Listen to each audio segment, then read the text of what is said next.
Hi అండి, అందరు ఎలా ఉన్నారు? అందరు బాగున్నారని అనుకుంటున్నాను. నిమ్మకాయ పులిహోర ఎలా తయారు చేసుకోవాలో చూద్దాం. ఒక గిన్నె పెట్టుకొని గిన్నెలో ఆయిల్ పోసుకోవాలి. ఆయిల్ పోసుకున్న తర్వాత తాలింపు గింజలు వేసుకోవాలి. తాలింపు గింజలు మంచిగా నూనెలో మంచిగా ఫ్రై అయిన తర్వాత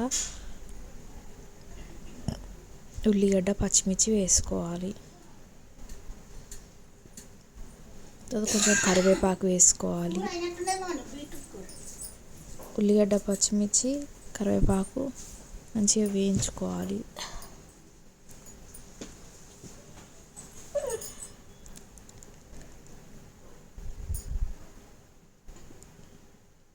వేయిన కొంచెం కొత్తిమీర కూడా వేసుకొని మంచిగా కలబెట్టుకోవాలి.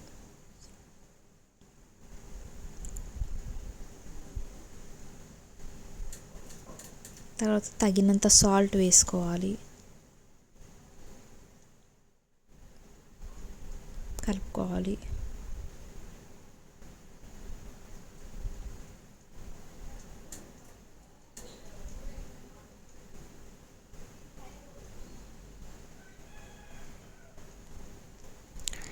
కొంచెం పసుపు యాడ్ చేసుకోవాలి.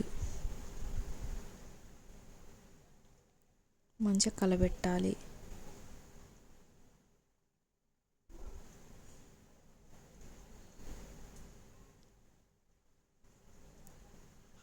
మంచిగా కలుపుకున్నాక ఒక నిమ్మకాయ పిండుకోవాలి.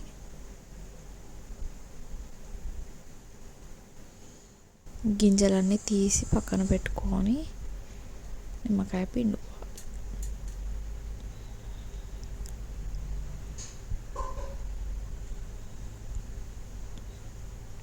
మంచిగా కలుపుకోవాలి.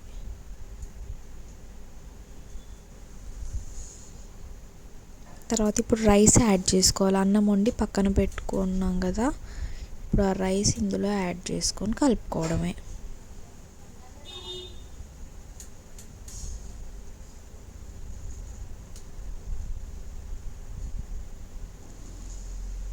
రైస్ అనేది వేసుకున్నాం కదా, మనకు సరిపడే అంత ఇప్పుడు మంచిగా కలుపుకోవాలి. So pulihora is ready. So ఒక లైక్ చేయండి, నా ఛానల్ సబ్స్క్రైబ్ చేసుకోండి.